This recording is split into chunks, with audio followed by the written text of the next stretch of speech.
Good morning, everyone. I want to welcome you to Mastery Sundays. I'm Dr. Nathan Culver, and I'm excited to be able to share with you this morning for Mastery Sundays.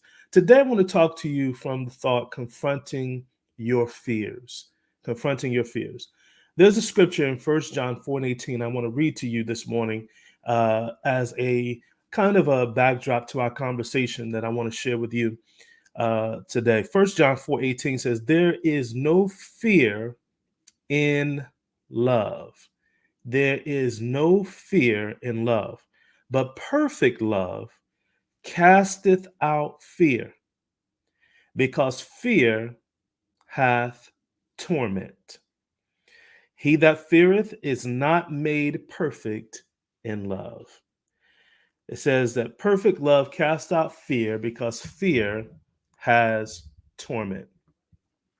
I want to discuss this with you this morning because many people live in prison to fear. They live entrapped by fear. Um, and when we talk about fear, I'll share this with you.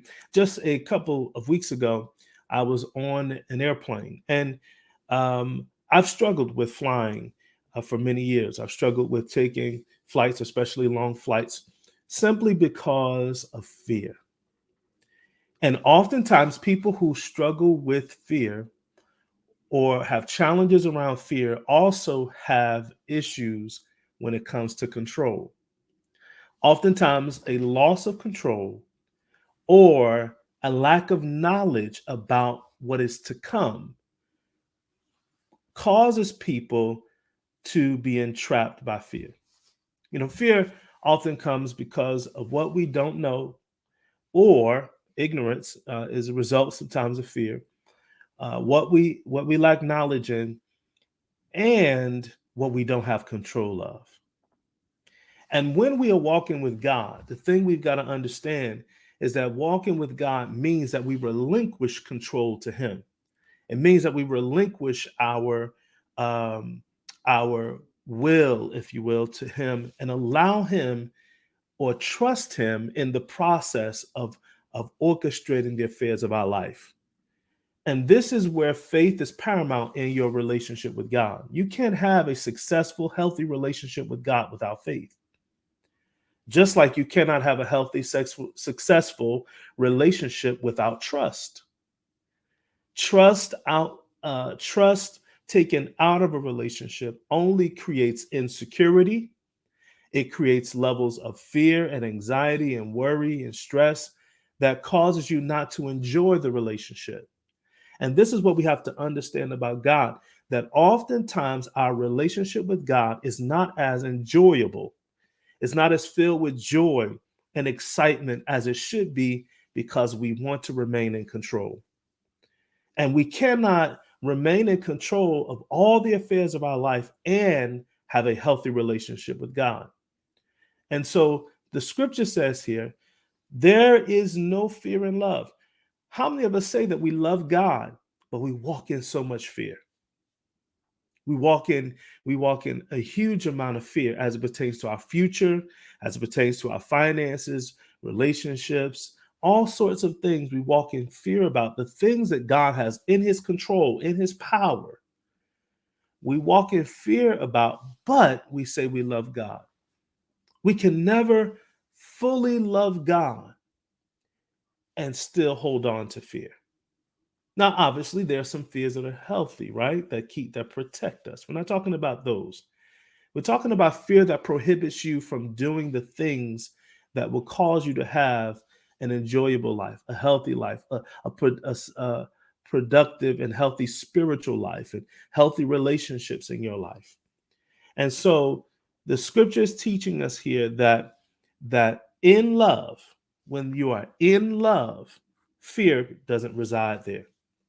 Where love is, fear cannot dwell, fear can't be. But outside of the borders and parameters of love, there's all kinds of things to be afraid of, all kinds of things to be worried about or stressed about.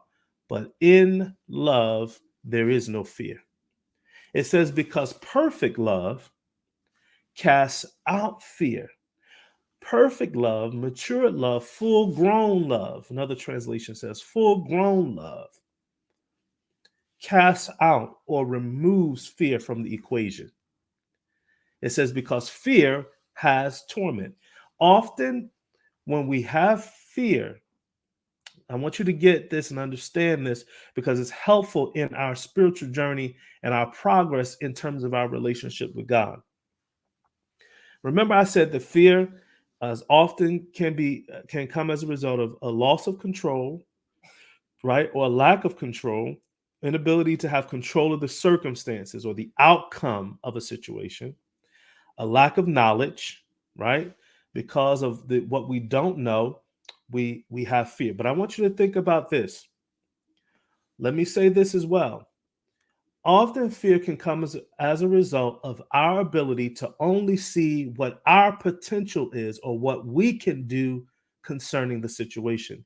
And when we see that our limited ability to fix or our best ability to make this better does not result in a positive outcome, fear creeps in.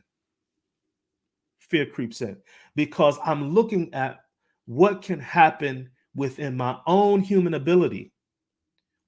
But faith allows you to see what can happen when your trust is completely in God for the outcome, when your trust is completely in God for how the circumstance will work out. Whenever we look within our own human ability to fix or adjust or deal with situations of our lives, we're going to see the outcome as not positive. We're going to see the outcome as resulted in something that's going to negatively impact me. But with faith allows me to see God as my partner, and the outcome can only be good for me because I'm not looking based upon the parameters of my human ability. I'm not looking based upon how the outcome based upon my ability, but based upon his ability, based upon what he's promised, based upon what he can do. And what God can do is unlimited. So confronting fear means that I face the circumstances, I face the situations of my life, I walk forward in the midst of adversity, understanding that my trust is not in my ability, but it's in God's. And so now I don't have to worry about what the future holds because I know who's in control of it. I don't have to worry about if I lose control, will I lose the possibility of a positive outcome? I don't have to worry about that because my faith in God is how I confront fear. And so, I want you to think about this because many of us have lived within prisons of fear because of those things that I've just mentioned. Our lack of knowledge, our fear of what happens if we lose control, or our view being only based upon our human ability and what we can produce in and of ourselves, and not trusting God for the outcomes of our life, for the outcomes in the things that we face in life or the things we have to deal with.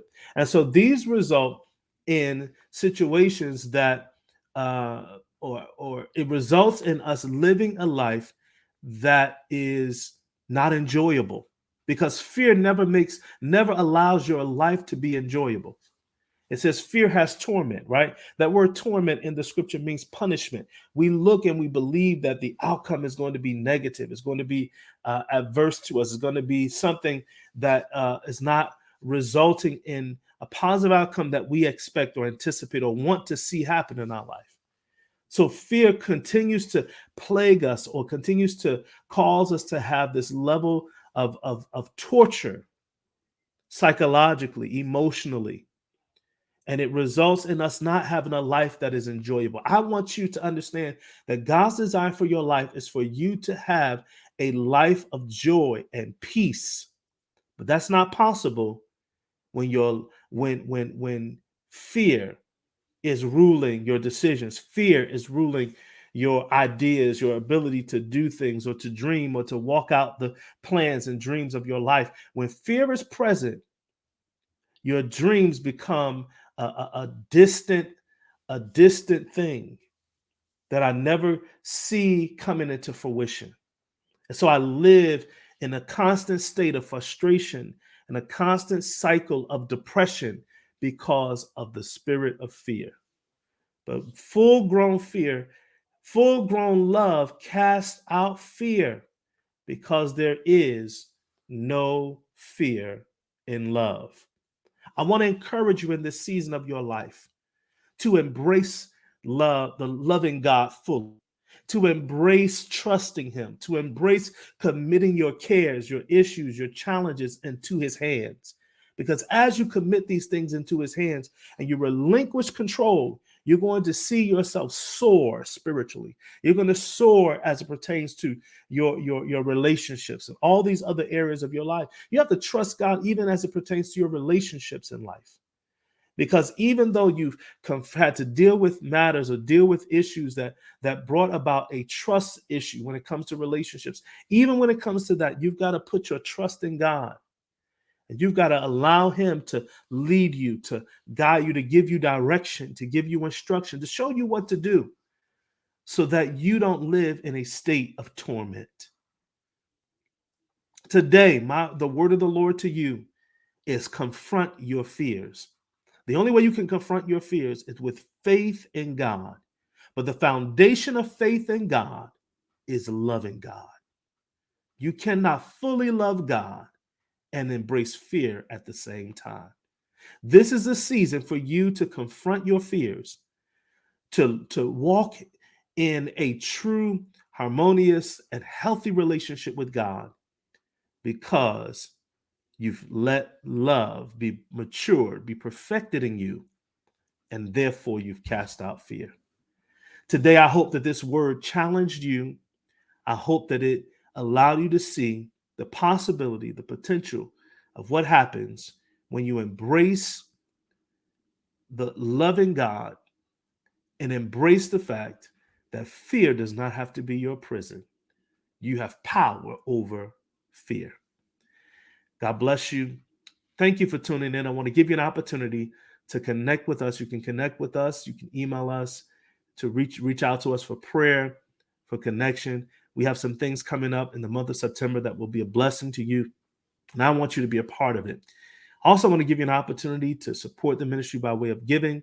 You can do so by the information on the screen. We thank you so much for your generosity and your support of the work of the Lord. Thank you so much. God bless you, and we'll see you next week.